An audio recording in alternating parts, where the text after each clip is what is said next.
we work specifically with law enforcement, DHHS, and county attorneys. Everyone in the state of Nebraska is a mandatory reporter. So when you guys call something into the child abuse hotline, it generates an intake.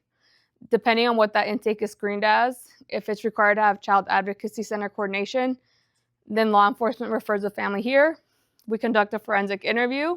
Our lead forensic interviewer, Destiny, is out at a conference in Dallas, so she's gone today. But we'll conduct the interview. It's recorded. We have law enforcement, DHHS, and whoever else is necessary a part of that investigation. In our observation room, they watch the interview. The child talks to Destiny or whatever interviewer is on call, because we're 24/7. And then after that, that interview, we hope it's enough to uphold in court so the child doesn't have to testify when it comes to that part of the case. We also have 2 advocates full-time. We have McKenna and JC. JC's also at that conference right now. And they will work from the family beginning to end, from when you arrive here to when your court case is closed or the investigation is complete. Once that is done, during the investigation as well, we do have a medical room. If we need to do a sexual assault exam on a child, a wellness exam, a check for marks, we can do a hair and nail follicle test to check for drugs. That is all done here. And then we have 2 SANE nurses that we have with us, and then we have our medical director, Ann, as well. First Light serves 10 counties. We have Hall, Hamilton, Howard, Merrick, Greeley, Garfield, Webster, Wheeler, Clay, and Nuckolls. So we serve a lot. On average, a year we see about 300 cases. That's just for forensic interviews. We do have two interview rooms. We call it the teen room. So once you're older, it's a little different. And then we have the younger kids room. There's a new room here. So it's our safe haven room is what we call it. When a child is waiting for placement, they have up to less than 24 hours. They can kind of hang out here with their caseworker while they're looking for placement. There's a TV, water, blankets. Those 2 couches there pull out into beds. So it allows at least about 3 kids of a household that are waiting for placement. So DHHS can come in, or law enforcement, and hang out with the child here versus a police station or an office. Can any kids come here and do it, or only if they have a forensic interview? So for that room specifically, since we have contracts with DHHS, if they have a child that needs placement, we serve all kids. We're not going to say no. It doesn't need to be a forensic interview. Usually it is, though. If they're being removed from the home for 48 hours, 80% requires an interview of it.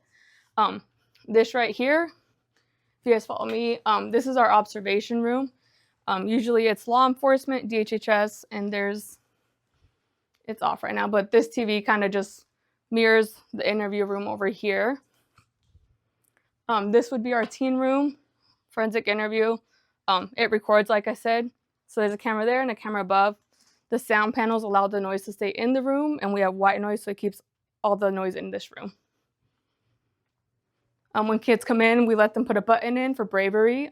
It kind of helps a lot when they realize they're not the first or the last kid that'll be coming in here.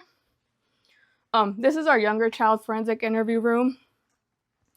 Smaller kids like to move around, and they like to have a chair more their height, so it kind of just works out for them. There is also a weighted blanket in each interview room in case they need it. And then over here, sorry guys, it's a really weird view. This is our community closet. It's a mess. We've been blessed with a lot of donations lately. So when kids come in, they get a thank you bag for talking to us today, which kind of has fidgets, a snack, some type of toy in it, just to say thank you. However, we do also have clothes in case the child is being moved for placement. So they have at least 3 days worth of clothes for a 48-hour hold. So we donate clothes, bags, all that type of stuff in there as well. And then we have a lot of offices.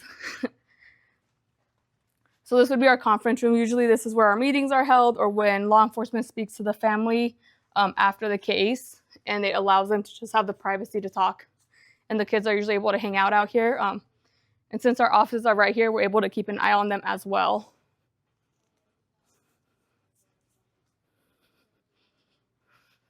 This would be our medical room here. We can try and squeeze in here. We're still having a lot of stuff getting added onto the room. This is where the child will come in. Our SAY nurses or medical director will see the child. It's more child friendly than having to go to the ER. So when you come in, the nurses kind of do the intake form with them, with the families out there in the lobby. The child is allowed to have an advocate in here if they would want one. If they don't, that's totally up to them. They have full control when they're here. If they say no, it's no. We currently got a blanket warmer. We're hoping to get that up. You know, it gets cold when you're getting an exam done. So even if it's not a sexual assault exam, the children are still able to come and get a wellness exam if they're being seen here. We at the moment only see the prepubescent children. If they're post, then they go to St. Francis. That's just how we have it right now, unfortunately. We're hoping to get them all back at some point, but we will see. This camera here, this is a camera that will check for marks, bruises under the skin. It'll add a filter. If you don't see it on top of the skin, that camera will find it if you do have a bruise or any type of scarring. We couldn't do it without you guys, though. Like I said, we're nonprofits. We rely a lot on donations and community support, like United Way. So grants like that, they come a long ways, whatever amount we get. We're always grateful for that type of stuff. Honestly, any kind of donation, whether it's snacks, water, you know, all that stuff, it makes a difference.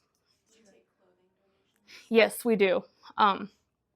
Teen clothing is kind of what we go through a lot, just with the whole trafficking stuff going on. We see a lot of kids recently with that going on over the summer. So yeah, that's kind of the summer we get is usually the trafficking, and once they go back to school, it's a lot of teachers are our number one reporters. So our summer, it used to be slow, now it's not.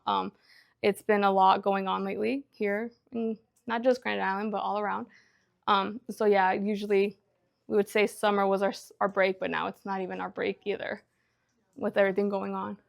Do you do any fundraisers yourself, or do you do a lot of just the collaborating with fundraisers? So we have two going. Well, we had our golf tournament that was in June, and then this year we have Corner Day is raising money for us at their charity shoot on October 11th. So that's the second one we'll have this year as well. Yeah, so our golf tournament's kind of our big one, but we'll see. This is new. The charity shoot is new, so we'll see how that one goes too.